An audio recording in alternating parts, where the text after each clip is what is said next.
We're back, your DIY chicks, Catherine and Kevanie.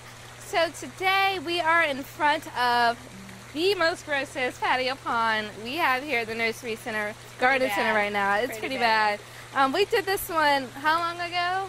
About a year and a half. About a year and a half ago, and you can see the state that it's in. I don't even know what that is. It looks like a burrito or something. Or a tube. Oh, I think it's a tube. Oh, okay. Yeah, So I was like, I don't want to touch that. And then we have all this old algae. We're in Florida, so it gets really hot here, so you're going to see a lot of our water features have algae in it. If you don't have constantly moving water, sometimes you can have that algae problem. So we do have, some goldfish in here or some koi? There's some goldfish in here. They're hiding down in the bottom.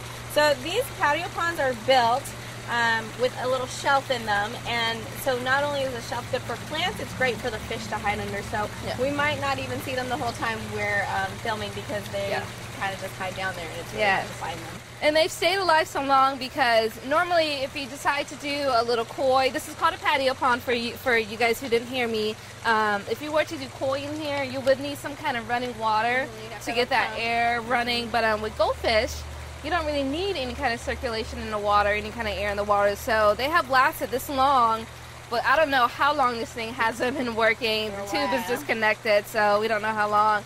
They've been doing just fine because they can last without that constant running water. They don't need as much oxygen as the koi need. Yeah. But they do, so we in all our patio ponds will do just different plants like this. We call these ones oxygenators, and so obviously they do what their name says. They bring oxygen to the water, and so these are really great for our fish and stuff in the pond, to just give them that little extra boost of oxygen. So those are in there right now, and that's probably what's helping them kind of keeps it. And you can kind of see we have some old water lilies in here, some new ones. This one's kind of growing, like this one's weird. It's freaky looking. But you can kind of see all the new leaves that's growing on here. The roots on this yes, that thing is long. So there's some roots growing on that thing. It just needs to be planted, and we've got new water lilies. So you can probably rip off all this. Would you want to rip all that off or keep it? We'll be using it for nutrients. I guess we can just keep it right now. So right for now, we'll keep it, and then you can kind of see we have another little water lily in here that's kind of probably died off and kind of struggling to make all these new little leaves. And then this is a hibiscus, actually, which isn't looking too happy, but it is still alive. It's holding on to dear life right here. Yes, but we are going to take this one out because he just don't look pretty. And then over here, there's some more hibiscus, and this is a red leaf hibiscus. Which is really pretty, and it gets a little red flower on it, which it's not blooming right now, but the leaves are really nice on this because they look kind of like those Japanese maple leaves. Yes. So they're really the cranberry hibiscus, I think, is the proper name for it. A lot of people use this in teas. This is an actual edible hibiscus. You can use it in your tea, your salad. I'm not a big fan of the taste of it. It's kind of like really bitter to me. I'm on board, but I like a lot of flavor, so to me it's just a little too natural. So I stray away from it, but I've seen a lot of people do, if they do like a hibiscus tea or anything like that, it's going to be your cranberry hibiscus that they're using. So we're gonna go over to our aquatic section, and we're gonna actually pick out some new stuff. And I think Matt's done a couple of videos on the aquatic plants, so you know a little bit about them. But one quick fact is we've got tropical and hardy water lilies in here. How you can tell if it's a hardy or a tropical is the tropicals have this serrated leaf on them. And then the hardies are going to be smooth, like this one right over here, sticking up out of the water. And so that's a quick way to tell the difference between them. So just a quick little. Do the hardy and the tropical, which leaf gets bigger? Is it the tropical? So the tropical leaf will get bigger for you. It'll take up more space. So if you're trying to cover more of your pond to give your fish more of a hiding place or something, the tropical leaves will get really big on you. So if you have a big pond other than a patio pond, definitely, you can do the tropical. patio pond will just take over the whole thing. Yeah, so we're gonna, if we do decide to pick one of these, we'll pick the hardy one to kind of keep those leaves small in there. So, all right. And then going over here, we have our assorted marginals, and these are the ones that you're going to put up more towards the sides of your pond, and in our case, on that little shelf, they'll sit right up to the sides, whereas a water lily would sit right down in the bottom of it. From height, you kind of look at it as like you would do a container garden. You kind of want your show-stopping plants, depending on how you want, if you want it in the middle or the back. In our case, we're doing it towards the back because we do have a shelf in there. We'll get some tall stuff towards the back, medium height, and then maybe the lilies or something really low. Or a spiller. Or a spiller, an aquatic spiller for the middle of it, just to kind of stay right above the top of the water there. So I love this one. It looks like a corn plant to me. Yes. So I really like this one. I think this one would be awesome if we pick like 2 or 3 of these to go in the back, just to kind of give it some different texture. And this one's called a peppermint stick, and I mean, you can see why the leaves are variegated, so you get the white and the green on there, which is really pretty. We have a lot of plants in here that they don't necessarily have flowers all the time, but the leaves are pretty. You get some different colored leaves. So the cannas are really nice. There's so many different varieties of the cannas, so if you guys want to look at something that's not just a traditional green, they have so many different kinds. This is one of them. There's green leaf cannas over here. They come in all different colors. And he has. Hold on here. He got a little friend. He's got a little. We're gonna snip him right off. I like that one.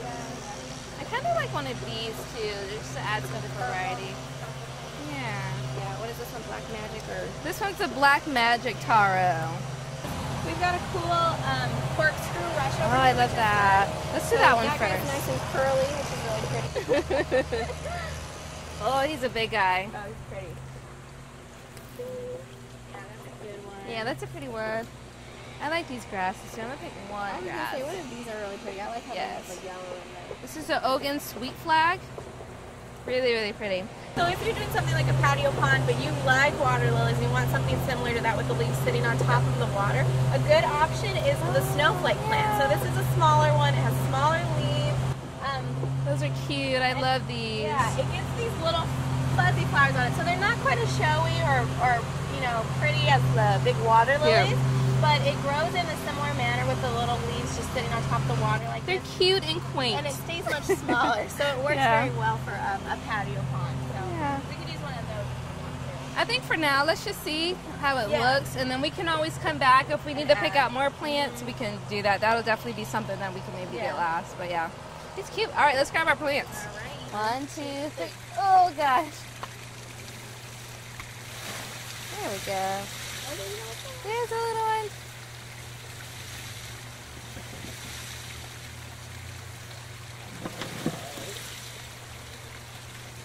Let's back it up a little.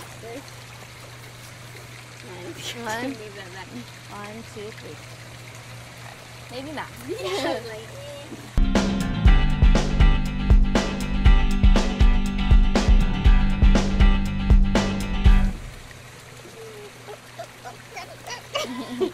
Alright, we're gonna fill a fish. We're gonna put him in the pond.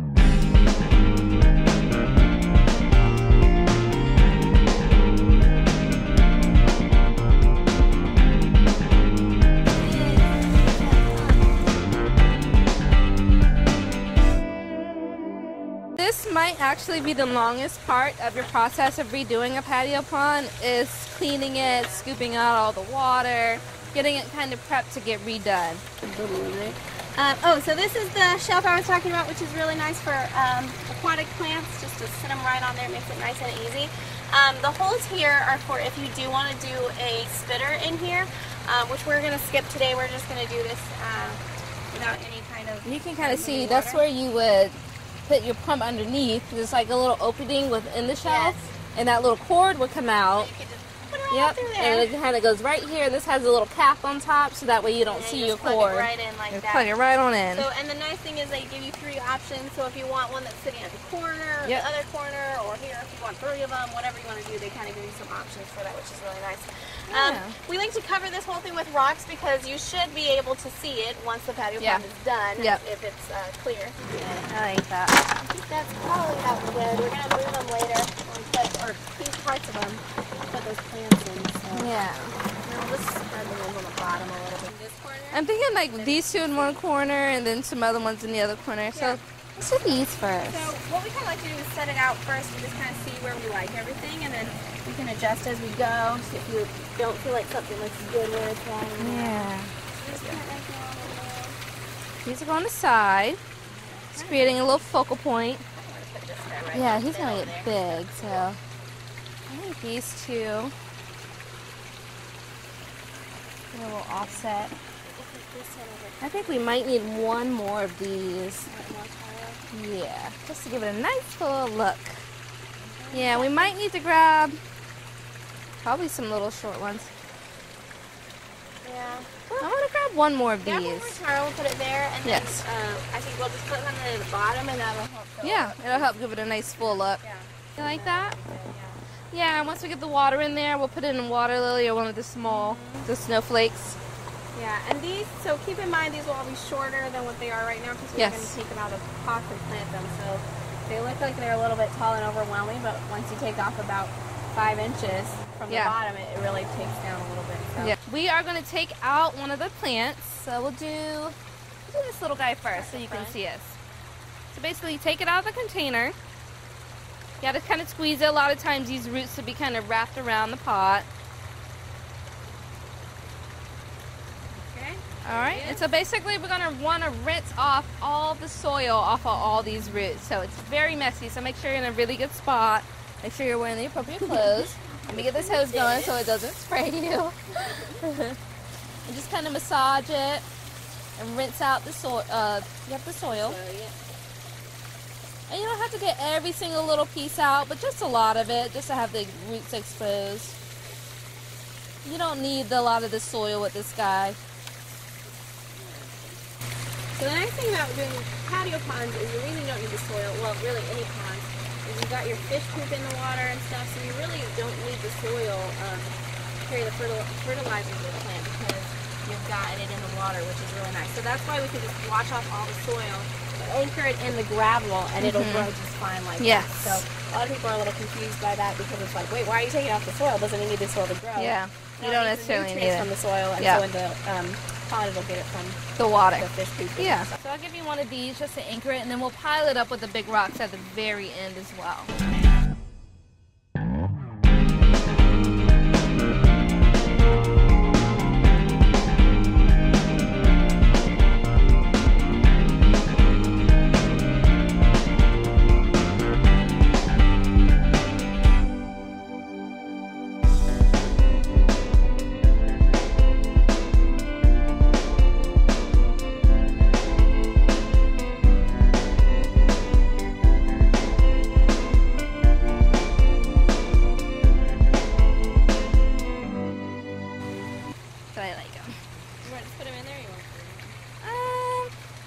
Take off the things. Okay, so with the water lilies, we're going to put a water lily right in the middle. We're going to keep it in the container. It's just easy that way. If not, they do make aquatic bags. You can put the water lilies in, take it out, and transfer it to a bag. But this is just perfectly fine in here. And then we're going to take off the little handles for it. We're going to plop him right in the middle. Yeah.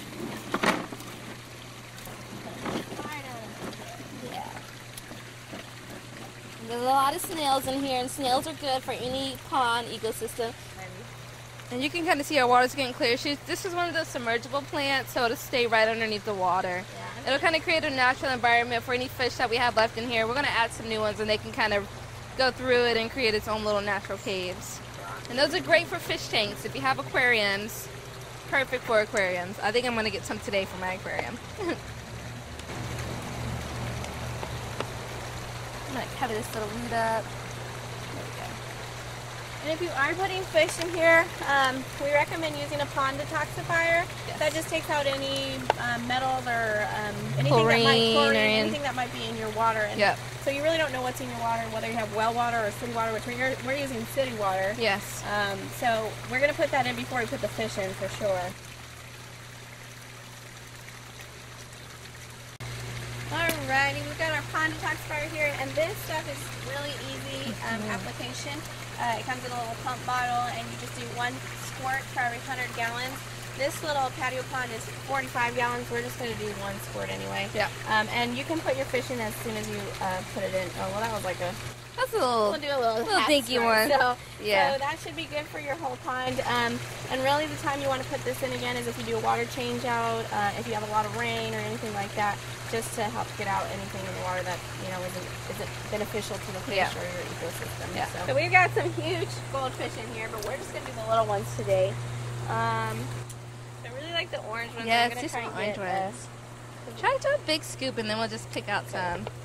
These guys are hungry and they think we're feeding them, Yeah, so they all come. Let them calm down a second. Alright. We got some of the big ones in there. We don't want the big I'm ones. gonna pick this little guy. He's cool. Yeah. The nice thing about the bright ones is they're easier to see in these ponds versus the... Since we're right here, I'm just gonna dump them in. Yeah. Go free. We could do like 3 in there. Maybe that white and orange one. He's pretty. Yeah, that one's pretty. Yeah, he's cute. Can you kind of see him?